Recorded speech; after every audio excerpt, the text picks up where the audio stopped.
Student मैं नीरज कुमार स्वागत करता हूँ आपका यज्ञ विद्या में।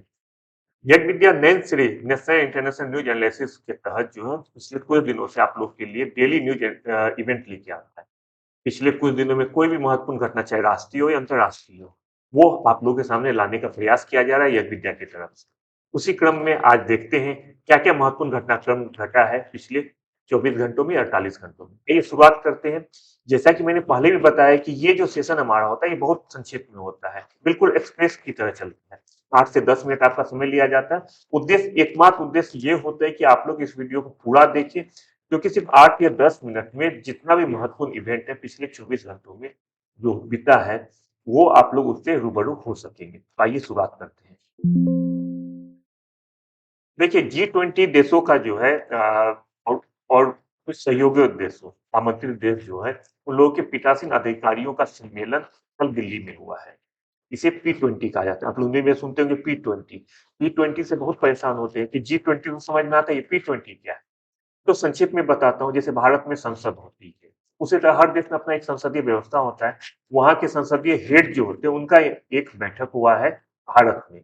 इसे कहा जाता है P20 कहा जाता है। तो ये शिखर सम्मेलन दिल्ली में आयोजित हुआ है, 2 दिन का शिखर सम्मेलन है। इसके बाद एक घोषणा पत्र भी जारी किया जाता है। इसमें पहला दिन ही जारी किया गया। ये एक अचीवमेंट बता कर सकते हैं कि 2 दिन के सम्मेलन में पहला दिन एक साझा घोषणा पत्र को जारी किया गया है। G20 इस साल हुआ है। P20 इसलिए बहुत ज्यादा महत्वपूर्ण नहीं होता है, लेकिन एक दो फैक्ट है जिसे आप लोग जान ले, हो सकता है एग्जाम में आपसे पूछा जाए।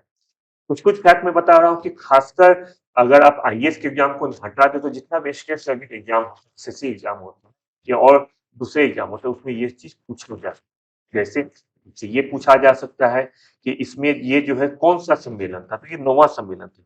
बच्चों, जैसे आप लोग को ध्यान होगा कि 19वां G20 नई दिल्ली में पिछले मंथ में हुआ था। ये 9वां G20 संसदीय अध्यक्ष शिखर सम्मेलन था, 9वां। बहुत बार आप लोग कंफ्यूज हो सकते हैं कि एग्जाम में ये पूछा जाए कि P20 का कौन सा सम्मेलन भारत में आयोजित हुआ। उसमें ऑप्शन में आपको 19वां भी दे देगा, 9वां भी दे देगा, 18वां दे देगा, 10वां, ये और दे सकते। क्योंकि G20 19वां था, हो सकता है आप लोग इसे भी 19 को आप लोग सही मार दें, लेकिन वो एग्जाम में गलत हो जाएगा। आपको मारना है 9, ये 9वां सम्मेलन है। और क्या क्या महत्वपूर्ण चीजें, एक महत्वपूर्ण फैक्ट और है, उसे भी देख ले। इस शिखर सम्मेलन में जो मेक्सिको की सीनेट है, देखिए मेक्सिको की सीनेट की अध्यक्ष ने नरेंद्र मोदी को राखी बांधा। हो सकता है एग्जाम में आप देखे होंगे कि खासकर स्टेट सर्विस के एग्जाम में, आईएएस में तो क्वेश्चन आने का संभावना बहुत कम है, लेकिन स्टेट सर्विस का जो एग्जाम होता है तो ये फैक्चुअल चीज पूछा जाता है कि किसने नरेंद्र मोदी को राखी बांधा। इसमें ये पूछा जा सकता है किसने बांधा, तो नाम याद रखिए। मेक्सिको सीनेट की अध्यक्ष एना लीलिया रिवेला, एना लीलिया रिवेला ने नरेंद्र मोदी जी को राखी बांधा। ये 2-3 फैक्ट है इससे संबंधित, इसको आप लोग जरूर देख लें। ये जो हमारा प्रोसेस है, इसमें आप लोग को मैं बता रहा हूँ कि इसमें पेपर का कटिंग आप लोग के लिए लगाया जाता है, तो ऑथेंटिसिकेशन के लिए कि आप लोग कंफर्म हो जाए कि न्यूज सही है। कभी कभी क्या होता है कि आप लोग को बहुत सारा डाउट होता है, तो आप लोग के डाउट को क्लियर करने के लिए जितने भी ऑथेंटिक न्यूज़पेपर है, नेशनल न्यूज़पेपर इंडिया में सर्कुलेट होता है हिंदी इंग्लिश, उसको कटिंग इसमें लगाया जाता है लोगों की सुविधा के लिए। इसलिए जब समय मिले, 2-3 स्लाइड में ये इवेंट दिया गया है, एक बार आप लोग जरूर पढ़ लें। फिर क्या होगा कि एग्जाम में आगे पूछा जाएगा। इसका फिर जो साझा घोषणा पत्र में क्या हुआ, यहाँ पे संयुक्त घोषणा पत्र का 2-3 बातें का उल्लेख यहाँ किया गया, इसे आप लोग जरूर देखें। हाँ, दूसरा महत्वपूर्ण जो आप लोगों के लिए न्यूज है वो ये है कि लॉस एंजलिस ओलंपिक जो 2028 में होने वाला है, उसमें क्रिकेट को शामिल किया गया है। ये बहुत ही महत्वपूर्ण न्यूज है भारत के लिए, बहुत ही महत्वपूर्ण न्यूज है। क्रिकेट कितने भी देश में खेला गया।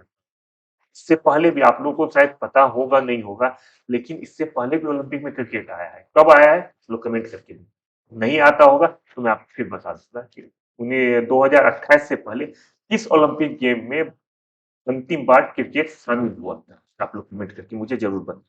तो इस साल जो अभी एक घोषणा किया गया, एक निर्णय लिया गया है कि 2000 में लॉस एंजलिस में जो ओलंपिक गेम होगा उसमें क्रिकेट सहित 5 खेलों को शामिल किया जाएगा। वो कौन कौन सा खेल है, खेल का नाम मैं बता देता हूँ, ध्यान रखिए इस चीज को। इसमें क्रिकेट, क्रिकेट में भी T20 cricket, T20 cricket, baseball, softball, flag football, lacrosse जिसको सिक्सेस भी कहा जाता है, स्क्वैश, इन 5 खेलों को शामिल किया जाएगा। देखो, इसमें एक फॉर्मेलिटी है। फॉर्मेलिटी क्या है कि संडे को, कल जो है इसमें वोटिंग होने वाला है। उसके बाद मोहर लग जाएगा। लेकिन अभी आप मान के चल सकते हैं कि 99% 99.99% ये संभावना है कि ये 5 गेम ही जो है 2028 में नए गेम के रूप में ओलंपिक में शामिल होंगे। कंपाउंड तीरंदाजी को शामिल नहीं किया जाएगा। हम लोग बात नहीं कर रहे किसको शामिल नहीं किया जाए, हम लोग ये बात कर रहे हैं आज के सेशन में कि किन गेमों को 2028 ओलंपिक गेम में शामिल किया जा रहा है। विशेष कंपाउंड तीरंदाजी को नहीं शामिल किया जाएगा। ये इम्पोर्टेंट इसलिए हो जाता है कि अभी हाल ही में एशियाड गेम समाप्त हुआ है, एशियन गेम। उसमें आपको पता होगा कि खासकर कंपाउंड तीरंदाजी में भारत का प्रदर्शन काफी अच्छा रहा है। सिंगल्स मेडल जीती है मेंस फीमेल का।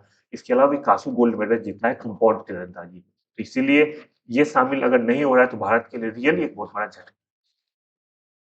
अगला जो खबर है वो देखिए, global maritime India summit 2023, global maritime India summit 2023 इसका आयोजन हो रहा है मुंबई में। इसमें लगभग 70 देश शामिल होंगे।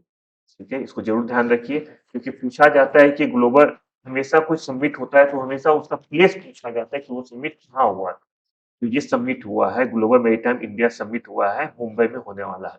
और बच्चों आप लोग के समझ के लिए कि कोई भी अगर मेरीटाइम समिट होगा तो वो जो है हमेशा समुद्र के किनारे होगा। नो डाउट कि मुंबई के अलावा भारत में बहुत सारे प्लेस है जो समुद्र के किनारे है।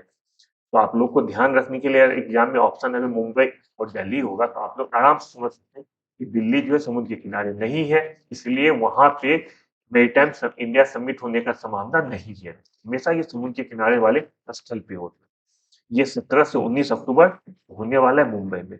इसको आप लोग ध्यान रखिए कि इसमें जो ये शब्द है वो क्या है, कनेक्ट, कोलैबोरेट और क्रिएट। इसको आप लोग जरूर ध्यान रखिए। ये समिट कहाँ होने वाला है, एग्जाम में फैक्चुअल आपसे हमेशा पूछा जाता है इस तरह का सवाल, इसके लिए आप लोग तैयार रहें। एक और जो बिल्कुल फैक्चुअल चीज मैं बता रहा हूँ वो है इंडिया और श्रीलंका के बीच, बच्चों इंडिया श्रीलंका के बीच में फेरी सर्विस का शुरुआत हो रहा है। इंडिया श्रीलंका के बीच में फेरी सर्विस से आप लोग मुझे लगता है वेल अवेयर होंगे। क्या होता है फेरी सर्विस? फेरी सर्विस होता है जब भी हम समुद्र में या कहीं भी पानी के मार्ग पे यातायात का साधन होता है उसको फेरी सर्विस कहते हैं। भारत और श्रीलंका के बीच में फेरी सर्विस की शुरुआत हो रही है। कहाँ से शुरुआत होगी? ये शुरुआत होगी नागापट्टनम पोर्ट, तमिलनाडु में। नागापट्टनम से शुरू होगा फेरी सर्विस का शुरुआत श्रीलंका में। तो शुरुआत होगा नागापट्टनम से, लेकिन आपको पता होगा कि श्रीलंका में भी अगर जाएगा तो किसी खास प्लेस पे जाएगा। तो आप दो तीन चीज याद रखिए, अगर एग्जाम में पूछा जाए कि अभी फेरी सर्विस की शुरुआत कहाँ से हुई, किन दो देश के बीच में, इंडिया श्रीलंका के बीच में हुई कि इंडिया मालदीव के बीच में हुई, कोई भी जो देश समुद्र में जो किनारे स्थित है वहां पे ये सर्विस का शुरुआत हो सकता है। तो एग्जाम में आपसे दो देश का नाम पूछा जा सकता है इंडिया के साथ, कि इंडिया के साथ किस देश के बीच फेरी सर्विस की शुरुआत हुई। श्रीलंका भी होगा, कोई दूसरा देश भी पूछेगा। पहला क्वेश्चन आपसे पूछा जाए तो आप बताएंगे इंडिया श्रीलंका। सेकेंड क्वेश्चन पूछा जा सकता है कि शुरुआत कहाँ से हो रहा है, शुरुआत हो रहा है ये नागापट्टनम से, नागापट्टनम को तमिलनाडु में।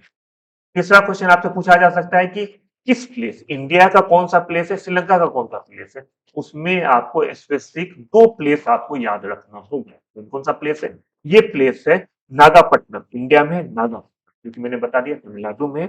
और श्रीलंका में नाम थोड़ा सा हो सकता है तमिल नाम है, हो सकता है कि सुनने में आपको समझने में समय लग जाए, लेकिन नाम मैं प्रोनाउंस करता हूँ आप लोगों के लिए। इसका नाम है कान के सान तुराई, कान के साथ तुराई ये जगह है। यहाँ पे मैं लिख भी दिया हूँ आप लोग, ये गवर्नमेंट का विज्ञप्ति है, जिससे कि आप लोग बिल्कुल इसको देख के कंफ्यूज न करें कहाँ से न्यूज लिया गया। ये गवर्नमेंट का विज्ञप्ति है जो कि एड्रेस किया गया आज के न्यूज पेपर में।